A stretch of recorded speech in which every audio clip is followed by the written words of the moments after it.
Welcome to the Who, What, Why podcast. I'm your host, Jeff Schechtman. Suddenly, the nation turns its lonely eyes on the pharmaceutical industry as if it might be the ones to save us from the ravages of COVID-19. And maybe they will. And maybe it will be from some of the profits that came from an industry that distributed tens of millions of opioids that devastated much of small-town America. The problems of America that existed before March 1st are not going away. In fact, some of them, like the opioid crisis itself, might even be exacerbated by it. After all, the loneliness and sadness that drove so many to opioids will only be magnified by social distancing. Because we are so focused on one thing now, it does not mean we need to abandon all the problems that existed before patient zero. One thing is for sure, like disease itself, the problems will be back and more virulent than ever. Joining me to talk about the opioid crisis and perhaps its nexus with today's pandemic, I am joined by Pulitzer Prize-winning reporter Eric Eyer. Eric has been a reporter for the Charleston Gazette-Mail since 1998. A couple of years ago, his investigation into the massive shipments of opioids to West Virginia's coalfields was awarded the Pulitzer Prize. He's the author of Death in Mudlick, and it is my pleasure to welcome Eric Eyer here to the Who, What, Why podcast. Eric, thanks so much for joining us. Well, thanks for having me on, and you're spot on in your analysis. We're really fighting a war on two fronts here. We've got the battle of West Virginia's opioid crisis in the shadow of coronavirus. And to what extent, and we'll talk about the depths of it in a moment, but to what extent is the opioid crisis still going on? To what extent are the pills still readily available and the use still taking place at alarming rates? Well, still our overdose rates are the highest they've ever been. There was a little dip last year. I expect that dip is going to turn into a surge as this coronavirus continues. You know, we've got a lot of people in treatment. We've got thousands of people in substance abuse treatment for opioid use disorder. And a lot of the success of that treatment is having people in group therapy, where you have 10 to 15 people in a room and you talk about what you're going through and you share stories. Well, that's all gone now in this era of coronavirus. I guess you can do it, a little bit over the phone. Most of these people, you think maybe you could do it on Zoom or something like that, but 25% of our population doesn't even have broadband, so getting access to broadband is difficult. You also got, these requirements that people come every day to get their medications, Suboxone, which reduces cravings for opioids, and they have to line up in crowds to do so it's hard to separate people and keep them from crowding in. I think you can get a little bit away from that with some telemedicine initiatives. Yeah, and also, the impact on the grandparents. Our population, we have the highest percentage of older adults in the country, so I'm really concerned about their safety. And these grandparents are all raising their kids whose parents are suffering from opioid use disorder. So it's again, like I said, it's definitely a war on two fronts, and we have a hollowed out infrastructure already, and trying to deal with coronavirus is an incredible challenge. You mentioned the grandparents taking care of children, all the more difficult with schools closed. Oh, absolutely. And kids want to get together in groups. We're under a stay-at-home order here in West Virginia. I think you guys are there in California, and you do see these kids gathering in groups and stuff like that because they really don't want to stay inside. So yeah, you've got some real challenges for the grandparents keeping these young children home and safe. Talk a little bit about how the community in these small towns, places like the towns you've written about in West Virginia, how they view the pharmaceutical industry and the way opioids were just poured into these communities. They feel they've been targeted. They feel they've been poisoned. As I mentioned in my book, you have towns like Kermit, West Virginia, which is population 382, and we uncovered that they had nearly 9 million prescription opioid pills poured into the town, into one single pharmacy in less than, just about 2 years. You've got cases like that all over the the state and all over Appalachia, eastern Kentucky, where you have these towns of a few thousand people with millions upon millions of opioid pills. So there's a real anger about that, and there's a real at the drug companies, and there are a lot of lawsuits pending right now against the companies, but people feel that, again, they were targeted for this, and they want to see that the drug companies be held accountable. Given that attitude going in, how are they looking at this current crisis? Given the lack of trust that exists among people in these communities, lack of trust towards government officials, towards the healthcare industry, the pharmaceutical industry, what do you see as that impact with respect to dealing with the current crisis?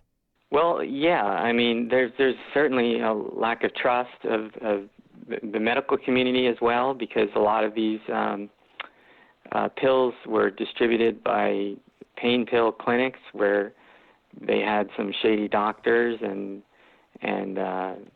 these pharmacies that were part and parcel with these illegal pain clinics. So there is a real distrust. And I've seen stories lately now where some of the same companies that I wrote about, there was a really interesting article about how they were talking with investment bankers a week ago about how they could leverage the coronavirus outbreak to duck and dodge responsibility for the opioid crisis, because there's upwards of 3,000 lawsuits pending across the country trying to hold the drug companies accountable. But those lawsuits now will be delayed. There'll be further delays. I mean, they've been delayed for upwards of, they started about 2 or 3 years ago. But now the companies that I wrote about are trying to spin in this age of coronavirus that they're delivering the goods. They're the good actors. They were up on a recent press conference with President Trump. They were up, talking about how they were there to help save the day. They were getting needed medical supplies to hospitals and that sort of thing. So again, there's this real story about how they're trying to use the opioid crisis to dodge and duck responsibility. How they're trying to use the coronavirus for duck responsibility for duck accountability for the opioid crisis. Does anybody believe them? And is it your sense that because this larger problem has come along, perhaps they'll be successful in ducking that, and there'll never be a day of reckoning for these companies and what they've done? It's a good question, because they make the case that without people to deliver drugs, how are people going to get drugs? And they are, as my book notes, they're really good at shipping drugs. They're very efficient at shipping millions and millions of pills, millions and millions of drugs, and not just opioids, blood pressure medications, just the whole gamut. So I think their argument in court will be, hey, you can't, there's Purdue Pharma, okay, maybe they're bankrupt, you can put them out of business because they were marketing opioids and telling lies about their addictive qualities. But look at us, the distributors, the ones that ship the drugs to the pharmacies. We're a vital part of America, and, putting us out of business would be devastating to America, especially amid, a crisis like coronavirus. Talk a little bit about the loneliness that drove a lot of people to opioids in the first place, and how that may be exacerbated by the current situation.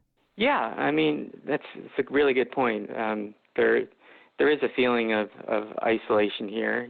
We have hollows and mountains, and there's with the downturn in the coal industry, there's a lack of hope for many people. There's little to do on weekends, so people were driven to first the prescription opioids, hydrocodone and oxycodone or OxyContin, then heroin mixed with fentanyl, and now meth, oftentimes mixed with fentanyl. And all those are a deadly combination. They can kill you when you take too much. So yeah, there's kind of this like despair, and you're right. I worry that as people are more isolated now, not coming together, I fear that the as you said at the very beginning, that the opioid crisis will in fact be exacerbated. There's also the economic impact of all of this. Things were bleak on the economic front in a lot of these small towns, some of the towns that you've written about. Given where we are now, it's very possible that they will be even bleaker economically for a long time to come as a result of this. Absolutely. A lot of people, Jeff, that are in recovery work in like the restaurant industry, at bars and that type of thing, all the things that are now closed. But, having a job gave them a sense of pride. We have entire restaurants here that exclusively employ people in drug recovery, and those restaurants are now closed. So where are the people to go? What are they to do? How are they to make money? I mean, one possibility is, they get these strips of the medication, Suboxone, that also can be diverted and abused. And if you're, down on your luck and you're not getting any money, you might start going to the doctor, getting your medication-assisted treatment, but then selling it to buy food, to put food on the table. So I just think that there's a chance that there's going to be much more potential for diversion as people lose their jobs and become more desperate. Talk a little bit about how the community views the work that you do. And by that, I mean the local journalism, the local focus on this, and really bringing national attention, in your case, to these problems. Do they want the spotlight on this, or do they really want to hide in the shadows? Well, that's a really good question. They did want the spotlight on it back in 2017, but we had so many out-of-state and actually international film crews that were coming here and filming, these scenes of people passed out on the ground with needles in their arm.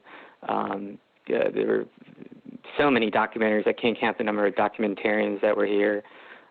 So many television programs from Germany, from Italy, Denmark, Sweden. They would come here and the UK and do stories about the tragedy here, and they were very accommodating at first. The local city officials, the first responders, but then they got so worn out. I mean, not just from the media attention, but just so worn out from having to, revive so many people who had overdosed. And so, I guess about a year ago, they kind of said enough is enough. This is painting, shedding a bad light on the state.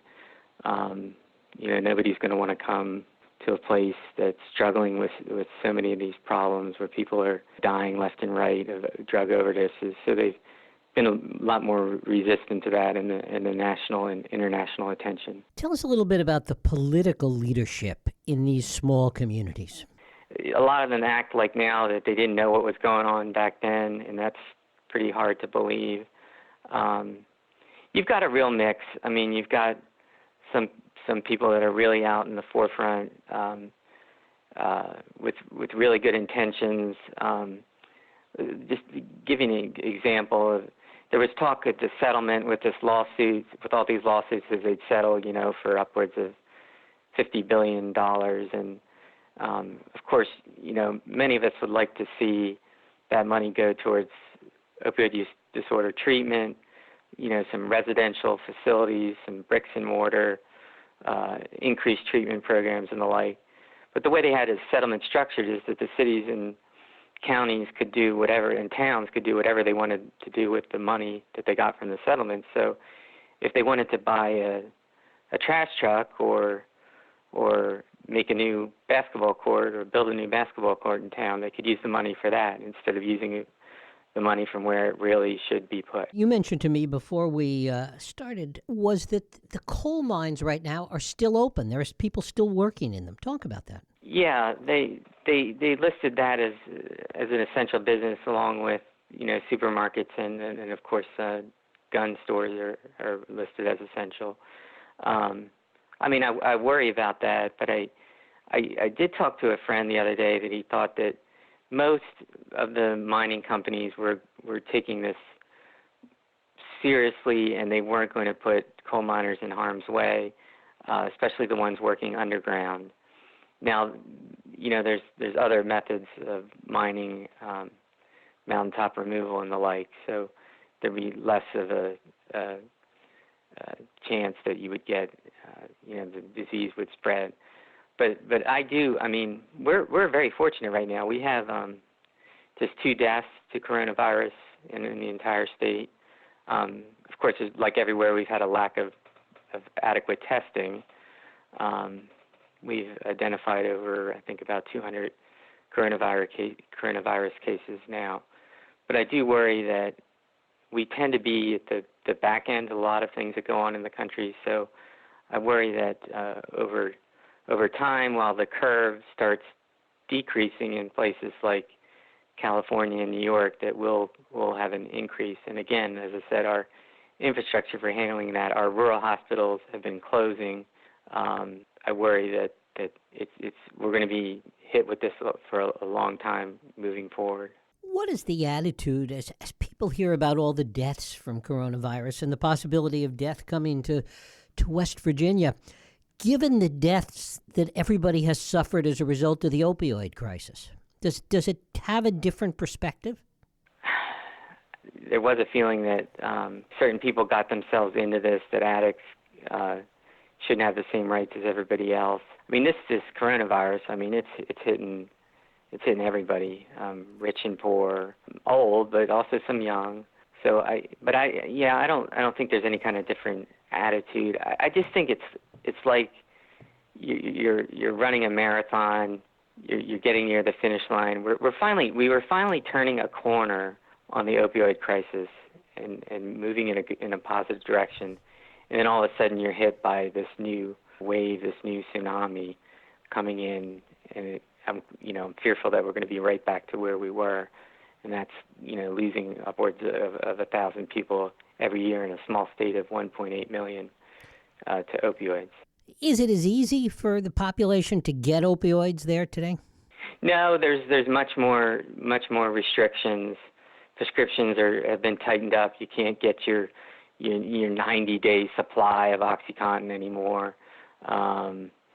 There's new reporting requirements for the drug distributors. There's just all the attention from the stories that we've done and others have done have really put the spotlight on them, and I think it's a lot harder. We don't have these pill mills popping up everywhere where they were just churning out prescriptions for opioids by the thousands every day, where people lined up around the block to get their OxyContin. So it has gotten better in that respect. One of the other aspects is that we have seen that the COVID-19 has had a tougher impact on those with pre-existing health conditions. Is there concern that some of those that have been suffering the after effects of opioid addiction become more vulnerable? Well, that's a really good question. That's a really good point. We have the highest rate of disability in the country. We have the highest rate of disease in the country, of various of these underlying conditions in our population already. We have low life expectancy already. So when you throw in coronavirus on that, we're in an extremely vulnerable position. And again, the people who are in treatment, I worry about them because they're not going to have the same access that they currently have. And if they're more isolated, that's not a good recipe for recovery. Is there a high level of fear at the moment? I think we all have fear, right? It's it's the fear of the unknown. It's going to be difficult times. On the good side, West Virginians, they've been through a lot. We've been through floods, we've been through mine disasters, and we seem to pull through. So I think we're a tough, hardworking people. So I think we will be able to pull through in the end. Eric Iyer, his book is Death in Mudlick. Eric, I thank you so much for spending time with us here on the Who, What, Why podcast. Well, thank you for having me on. I really appreciate it. Thank you. And thank you for listening and for joining us here on Radio Who, What, Why. I hope you join us next week for another Radio Who, What, Why podcast. I'm Jeff Sheckman. If you like this podcast, please feel free to share and help others find it by rating and reviewing it on iTunes. You can also support this podcast and all the work we do by going to whowhatwhy.org/donate.